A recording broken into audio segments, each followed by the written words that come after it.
Shana Tova. Shana Tova. I want to tell you a true story about a man named Charles Plum. Anybody know that name? No? He was a Navy pilot during the Vietnam War. And after 74 successful missions, he was shot down over Hanoi.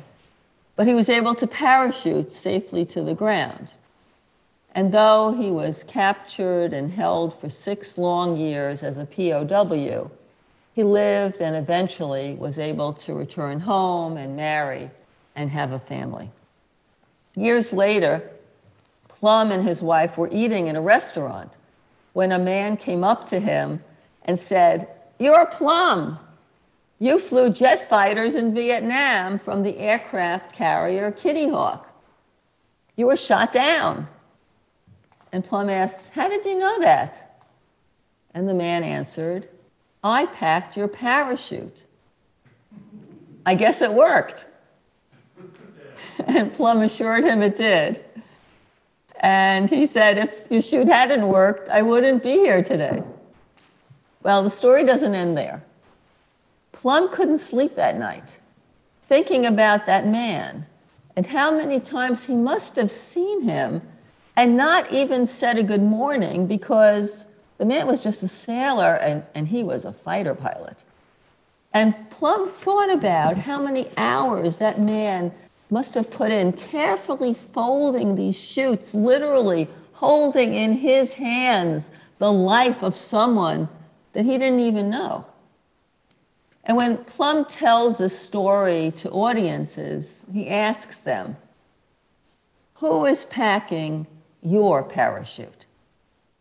Do you recognize who packs your parachute? Do you acknowledge and appreciate them?" Plum notes that we all need different parachutes, but we also need mental and emotional and physical parachutes. His was physical, but we also need spiritual parachutes as well. So who does pack our parachutes? Who helps us be mindful? Who energizes us? Who challenges us to be our best selves? Who has our backs and helps us get through tough times when times get tough? Each of us have people who help us make it through the great and small challenges of life. And all too often, as with Plum and the man who packed his parachute, those individuals are metaphorically, if not actually, invisible to us. On reading Plum's story, I thought about all the people who have packed my parachute over the years. Some are in this sanctuary tonight, or online, or will be tomorrow. Some are in the mezzanine section that we reserve for our guests from the next world. Family and friends, teachers and mentors, congregants, staff and colleagues. And then there are all the peoples whose names I don't know, whose countless acts of reliability and often kindness I rely on so others can rely on me, from receptionists and medtechs to delivery people. I think we've all been relying on the delivery people a lot this last year plus. And like many couples, David and I have our assigned household tasks. Anybody else work that way in their families, right?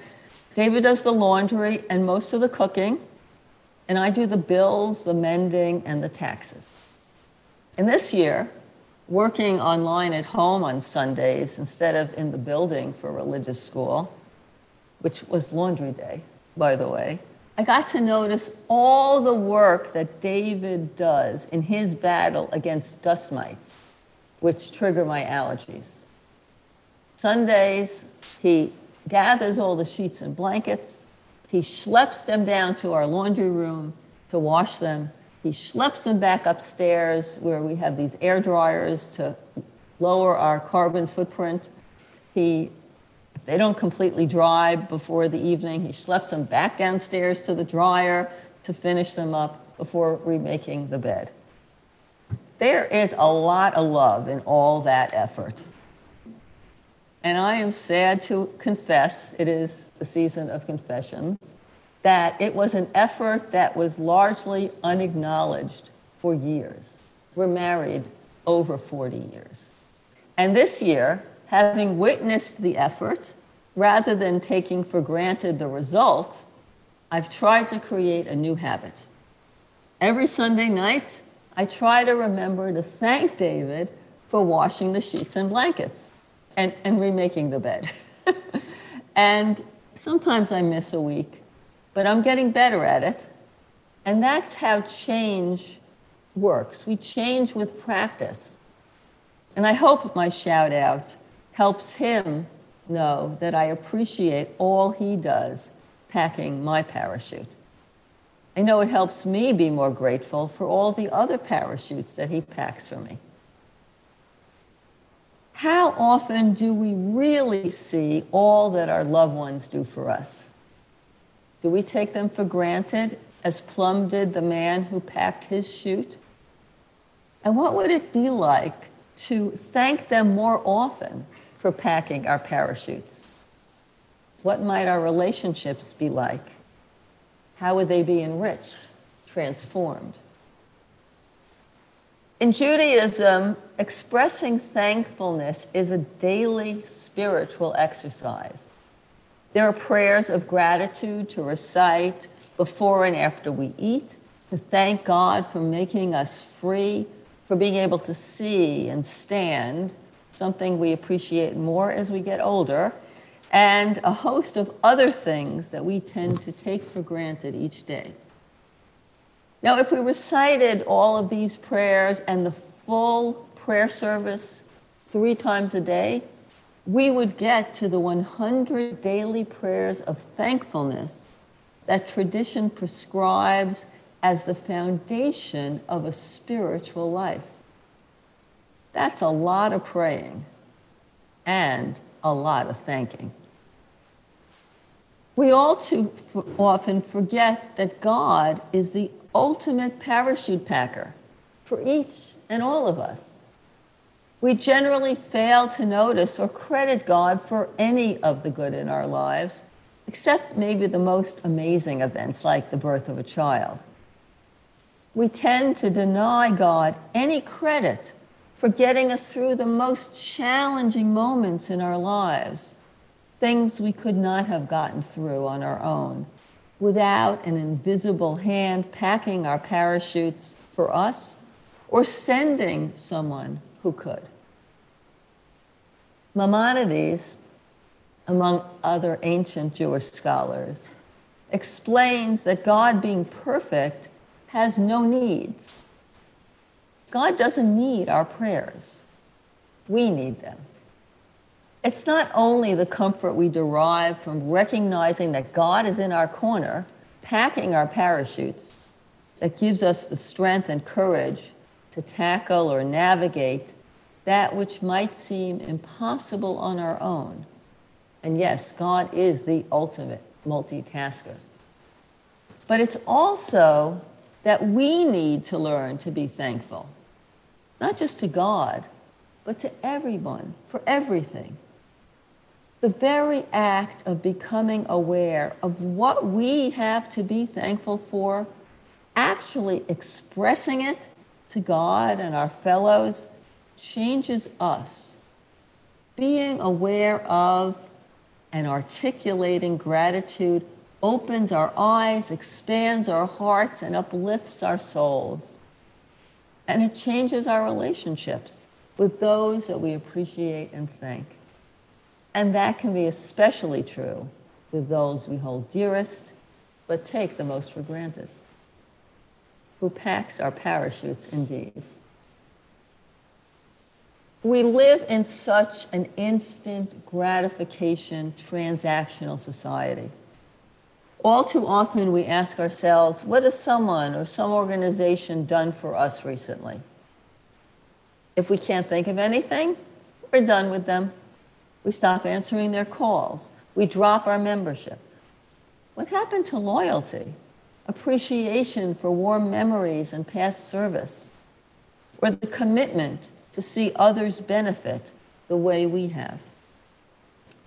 I was thinking about this the other day when I received a card from Ballet Mobile. Anybody ever hear of that group, Ballet Mobile?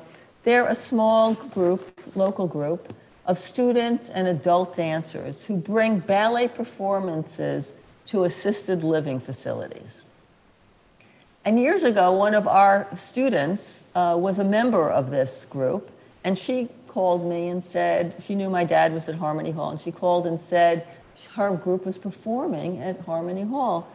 Could I come to see her? Which I did.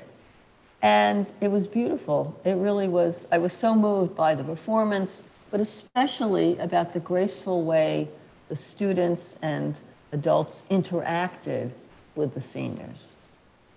And each year I followed, they came every year and I followed their performance. I attended with my dad, and following the performance, I would send a note of appreciation and a small token donation. And even though my father's been gone more years than he got to enjoy their performances, I still donate every year so that others can enjoy the gift of their performances as my dad had. Now, if this is true of a yearly performance, how much more so of our support and membership in a congregation that educated our children, provided us friendship, supported us through births and b'nai mitzvahs and illness and loss of loved ones, provided us a place to grow and learn. And during all that time, others in this congregation packed our parachutes. Even if we've moved on with our lives, don't we have an obligation to help pack the parachutes of those who need the same support that we did? There's a famous Barbra Streisand song, people who need people are the luckiest people in the world. I should have asked the cantor to be prepared to sing that. The reality is we all need people, but the luckiest people are the people who know it. That's been one of the great takeaways of our pandemic experience. We are social beings who need each other. That's what made the social isolation that we and our kids experienced during the worst of COVID so difficult. And that's what frustrates us when we consider the steps we have to take to protect everyone as the Delta variant spreads with dangerous effect, especially among the unvaccinated. We are people who need people. That's especially true for Jews. Community lies at the heart, historically, of what it means to be Jews. It's not only that we need 10 to make a minyan, the minimum prayer quorum. We're also collectively obligated to comfort the mourner, support the ill, educate our children, care for our synagogue, and keep the lights burning here. We are to pack each other's parachutes. That's why we have a bereavement committee and weekday evening minions coordinated by our religious committee to support our mourners, a Hesed committee to coordinate meals and support those who are ill or in need, religious school and youth committees to educate the next generation of Jewish children, our own and others, building, tech, fundraising, executive committees to keep the lights burning and our facilities shining, a social committee, sisterhood, and men's club to bring us together, and a social action committee to make sure that we fulfill our communal obligation to love our neighbors and remember the stranger. These individuals on these committees, as well as our staff and countless others, pack our parachutes, parachutes we may not think we need or think about until we need them. And then, like Christopher Plum, those parachutes help us land safely, no matter the danger, the challenge, or the crises we face. But as with Plum's parachutes, each of our parachutes rely on someone being willing to pack them. And each of these committees need more parachute packers. How will we pack each other's parachutes in the coming year? That's how community works. It's not only that people need people, it's that people need other people willing to pack other people's parachutes. I have found over and over again in life that what we give of our time and our resources come back to us. So each of us may give differently according to our capacity. It's like the 10-minute massage circles my college roommates and I organized during finals. Each of us massaged, we were in a circle, right? Each of us massaged the shoulders of the person in front of us that would wake us up and get the crinks out of our necks so that we could go on for the next couple of hours of study. That's how packing other parachutes work. We get back as much, if not more, than we give. And I certainly have.